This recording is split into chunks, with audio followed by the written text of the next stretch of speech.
It's the early 2000s, and with the release of the GameCube, you know Nintendo had to put some bangers on the list of games this console is supposed to have. GameCube really was the peak of Nintendo. This time around, they really risked their existing IPs and created new ones that still have sequels that you can play on the Switch. No, I'm not talking about Super Smash Bros. Or Mario Kart Double Dash, I'm talking about these games right here. The games that made me feel like I was Tiger Woods with all the hole-in-ones I would get, or the hype when it comes to scoring a hat trick. Nintendo really knew what they were doing with these sports games. I feel like Nintendo coincidentally made competitive games that were meant to be just party games. The fast pace and precise controls that these games provide made you lock in and immerse yourself, especially when you're playing versus your friend. You knew damn well once you won, you had bragging rights that you were the best out of the group. The commitment that Nintendo had to make these quality sports games on the GameCube contributed to the console's popularity, leaving a long-lasting legacy on the gaming community during that era. I know that the GameCube wasn't the only console that had fire sports games like the Mario Tennis Aces or Mario Golf Super Rush for the Switch, but for now I'll just be talking about these three main games.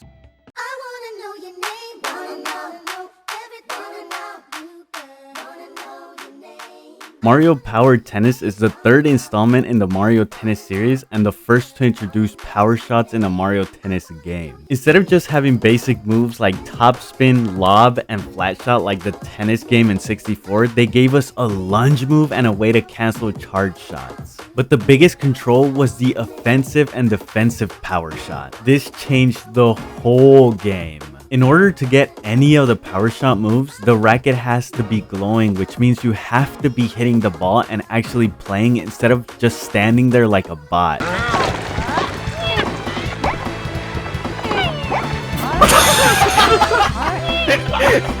The offensive power shot changes depending on what character you chose. Same goes for the defensive shot, but this one is legit just a way to save the ball from letting the opponent score a point on you. If you chose a character who has a skill type of speedy, then the offensive shot would come out faster than usual, or the skill type power, which makes the power shot stronger to the point that it pushes back the one hitting the ball, giving you a chance to perform a drop shot. This was one of the points that I made earlier, that Nintendo coincidentally made a competitive game. This tech allows players to have their power shots saved for later use, be it by saving the ball from going past them or baiting the opponent to using their power shots early in the match and using the offensive power shot to secure a point. A rally then happens when both players strategically know how and when to use power shots. The other huge feature that this game has is their courts and the gimmicks that can be enabled specifically to that court. If you just want to have fun with friends and not try hard, then this would be the equivalent to enabling items in Super Smash Bros. Each court has their different gimmick. If you want a ghost to harass you, then Luigi's Mansion Court would be the one. Or Delfino Plaza Court, where piranha plants shoot goop on the field to slow you down, and the only way to get rid of them is by stepping on the flood panel. These courts provided a variety of plays and enjoyment for the game to keep the player from getting bored of playing a regular game of tennis. Mario Power Tennis also introduced more characters to the roster than the past game. They did my boy Toad dirty though. He was supposed to be in the game, but was swapped for Diddy Kong since he's the new character alongside Bowser Jr. Each character had different playstyles, so that meant you could experiment with different skill types and find the one that fits your playstyle. Tired of playing Shy Guy? I got you. Boom! Fly Guy. You want someone with a defensive playstyle but a really bad player who keeps hitting serve balls and never hits a drop shot because he keeps saying his cancel charge shot button isn't working? Nice.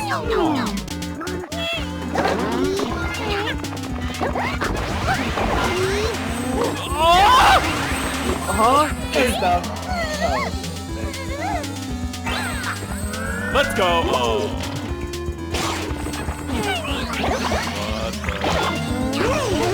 No! Why are you doing that? You like that? You like that?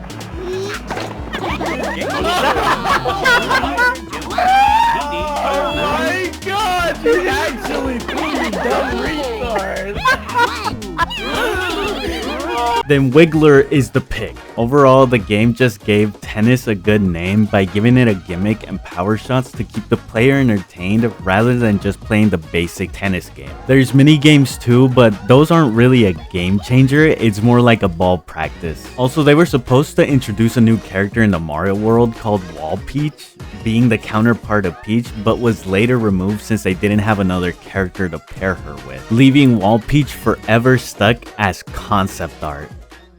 One of the first Mario Golf games to make actual golf fun and entertaining, Mario Golf Toadstool Tour took all the basic formulas that the 64 version had, but made it diverse with the courses. The main focus that this game brought was its updated graphics and better swing systems. It made it easier for players to calculate and know how much power they needed in order to make the shot where it was supposed to land. Also, the camera lets you roam and view more of each hole before taking the shot. An automatic swing was also added to the game, making precise shots more accurate without having to manually set the sweet spot marker. But if you wanted to use a spin shot, then you would manually set the impact marker. Only 2 moves can be used throughout the whole game, either being topspin or backspin, with each having a super variation to them. The ball rolls forward when topspin is applied, and backspin makes the ball move back, affecting the line of movement on the ground. There's nothing much else to the gameplay other than power shots, but it's just longer drives than normal shots. The thing that made this game stand out was their courses, especially Bowser's Badlands and Congo Canopy. As you progress through the game, the courses have more hazards and obstacles that you need to be careful with. Thwomps can crush the ball, making it harder for it to leave the spot.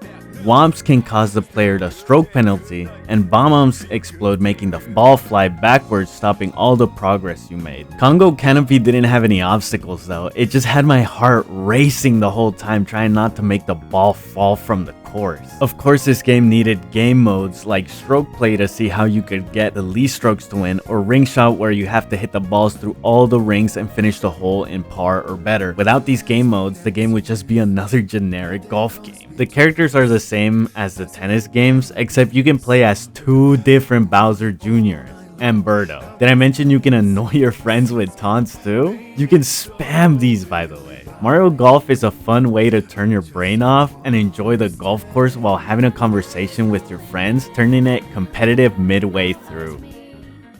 When looking at the cover for Super Mario Strikers, we can already tell that this game is gonna be gas, being the first and peak game in the Mario Strikers series. Super Mario Strikers is basically soccer on roids. It's not like your traditional soccer games. This game has a smaller field with each team having 5 members. Also, no game ends in a tie, forcing you and your opponent a sudden death, meaning whoever scores the next goal wins. Each team has a team captain, being Mario or Luigi, and 3 extra players called sidekicks, either Toads or Hammer Bros, with the last player being the Kremlin goalkeeper. You can't really play the goalkeeper on this one. It's just an AI with a random ass movement. Whenever you try to score a goal, it feels like you're playing Russian roulette.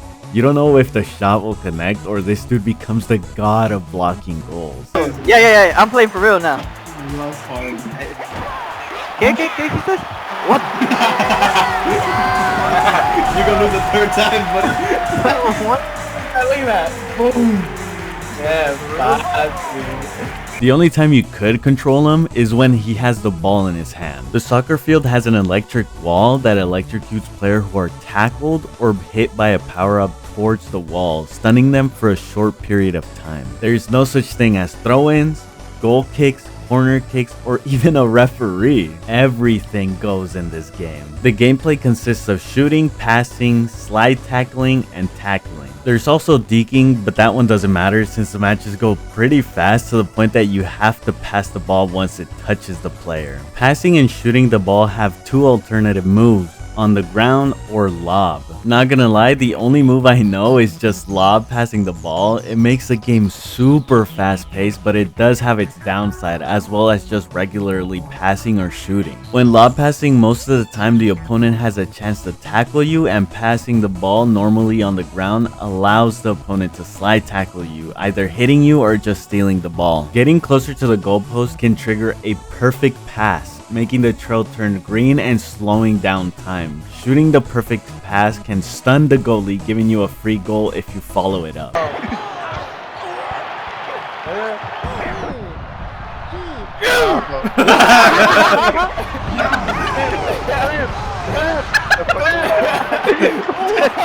A lob shot usually only works when the goalie is pushing towards the player, making him trip trying to catch the ball. This one is a gamble if you want to take the risk of doing a lob shot. The thing that makes this game really fast paced is the option to shoot the ball halfway from the field. Getting past that line allows you to get a free shot sometimes, catching the dirty Kremlin off guard and talking trash to your opponent because they can't do anything about it unless they react fast enough. Super Mario Strikers' best feature was their gameplay, not really their fields or power-ups. The fields are all just generic soccer fields with just the capacity of spectators changing. Power-ups are not all that overpowered in this game too. Somehow Nintendo balanced the power-ups where they don't change the entire gameplay. Just like how Mario Power Tennis, you get to strategically reserve or use the power shot, power-ups are better used when needed. Power-ups can only be obtained through goals or fouls the player takes. I don't need to go through all of them. It's just all they do is stun the opponent, allowing the player to try and do a super strike or score an easy goal. The game tries to make soccer as fun as possible by letting anything go and create chaos around the soccer field, making it harder for all the players trying to score a goal. The later games in the series add more text that really ruined the experience for me.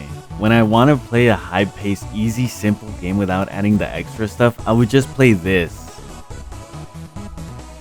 If any of these games that I mentioned interest you, I highly recommend playing them with friends, especially Super Mario Strikers. I even played these as of today. The moments and enjoyments that I created back when I was a kid are kept within these sports games. Same goes with Pikmin, Mario Sunshine, and the rest of the GameCube games. Nintendo gave us an alternative route for children and adults to play sports games rather than traditional ones. Anyways, thank you so much for watching. If you want more of these half-ass videos, make sure to leave a like and subscribe.